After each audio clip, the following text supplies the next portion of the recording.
perseverance, there's a few things that come to mind. I'm a survivor of childhood sexual abuse. And one of the first things that comes to me when I think about perseverance is how long I persevered in being numb and being unconscious and being dissociated and being self-reliant and being so defended and not knowing it. I kind of sometimes think of myself as being like the lost coin that got knocked off the dresser and rolled in the grime and lost myself and didn't even know I needed help because I was a good Christian girl and I had that down. But the most important thing that comes to me when I think about perseverance is God's perseverance. You know, being that woman who swept and swept to find that coin. I think about how God persevered just to begin to nudge me that there was stuff hiding underneath there, stirring the longing in me that felt so shameful to even long for love, to even desire connection. One of the simple little moments of that I think of in my 20s. I was having coffee with a friend and I was doing what I did. I listened. Good listener. Became a professional at it. She said to me in the middle of the conversation, she stopped and she said, "What do you need?" And my reaction caught my attention because I was completely stunned. I did not have needs. I had absolutely no way of answering this question. And by God's grace, in that moment, I knew something was wrong. And enough of those moments began to string together. I began to realize that my capacity to trust love, Dale's love, my husband's love, that is, and God's love was just like non-existent. That was enough to finally get me into therapy, and realizing that I had close friends that I couldn't talk to about the most simple things, like I was afraid to fly. I couldn't say out loud. It felt so shameful to be afraid because I was containing so much horror and so much terror and so much just horrible trauma that I had tried to consciously erase as it was happening. Containing that just kept me unable to speak the most basic truth. So it wasn't very long after I started therapy that, this was not really a good therapist. I ended up having to go find somebody else after a few years of trying to make it work. But God's persevering love and grace began to reveal to me what I was holding on to, what I was containing, what I was pushing down. I woke up one night from a horrific trauma dream, abuse dream. I had full-on flashbacks. The whole video played out of the first memory, and I did not know what was happening. And I began to pray in a way I never had before. It's like, help, help, help. And the next day, I was driving home from a friend's birthday party, and Dale was out of town. I was alone, and I just pulled over the side of the road. I was just sort of in shock. And in a semi-shocked and prayerful way, I was sitting there in silence, and I really felt like God said to me, "I will walk with you through this." And my response was, "Through what? Through what?" Oh, geez. It's like, what are we walking through? Because, of course, even with this full-on memory and flashback, I was like, I don't know what that is. Let's go back and exactly. Let's just sail back up, and I can manage that. Tried hard to do that. I had persevered for a long time in trying to fix the things that I was being shown, right? Trying to figure it out and fix it for myself, and I was just completely broken open. But what perseverance came to mean to me was God's faithfulness. That God showed me a God who is a healer, who is gentle, but also so incredibly persistent. And showed up and showed up and showed up in that pain.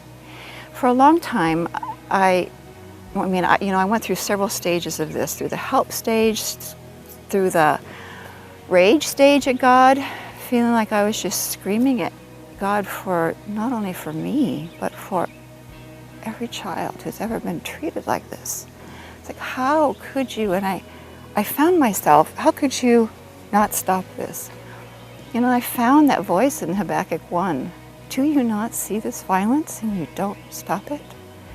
It's like, you know, it wasn't a new protest. But even the protest I began to understand that was good and right.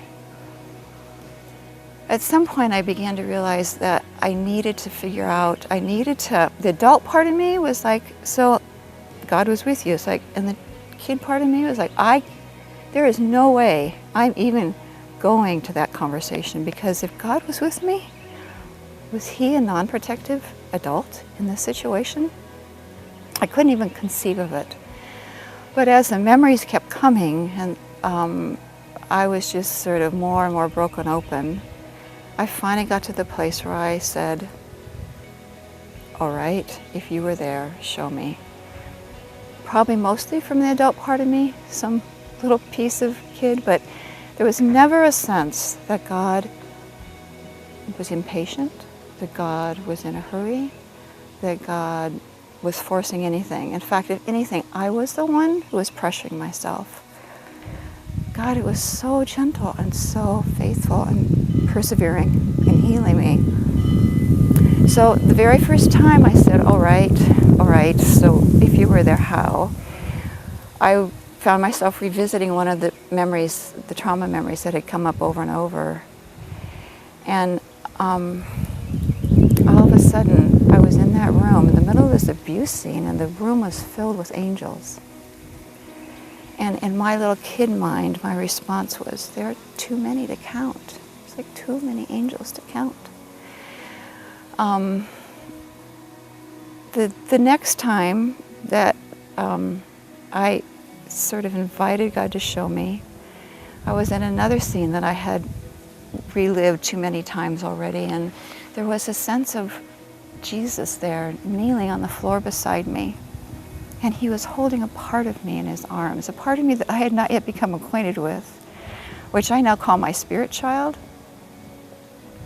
That was this spontaneous, innocent, sweet, compassionate, and very much a little kid part of me, held in Jesus' arms in the midst of this, and free to hide my face in his shoulder and not want to know. But that persistence, just that perseverance of God, began to make it possible for me to persevere, for me to keep showing up, to do the work, not only just to show up for therapy, but to show up every day with my journal and quiet and inviting God to show me whatever he wanted to show me. And sometimes it was because I had terrible nightmares or flashbacks, sometimes not, and sometimes what I received was silence, and sometimes there was, amazing, surprising, always surprising gifts. The gifts were all, God's presence was always surprising the way that God showed up. So that perseverance became possible in me because God persevered on my behalf. And it's really, for me, the story of God's faithfulness, right? And the tears, I think, are tears of such deep gratitude. That kind of gentle, faithful love that never pressured, but never left, never gave up. There are a lot of times, and this is not uncommon for people who are abused, and I just thought, there is no help and hope for me in the middle of the work. Even after many gifts, I would come to this. You're like, there's a bunch of angels in Auschwitz hanging out? Right. Great, thank you. Exactly right. So that experience of being just too damaged, too irreparable, too beyond help and hope, because with each memory, the despair that was connected in that memory would come up, right? The despair, the terror, the shame, all of it. And because God was persevering, I was able to persevere in spite of that belief or that fear in me that really I was beyond hope. It was a long journey. It was grueling. It was wonderful. It was profound. It was an encounter with God that took everything that I had heard and known and made it into real. I mean, all the things like, you know, what it might mean to encounter love became something so tangibly real for me.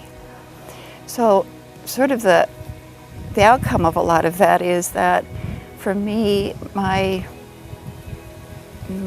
spirituality has a lot to do with being a little kid in Jesus' arms.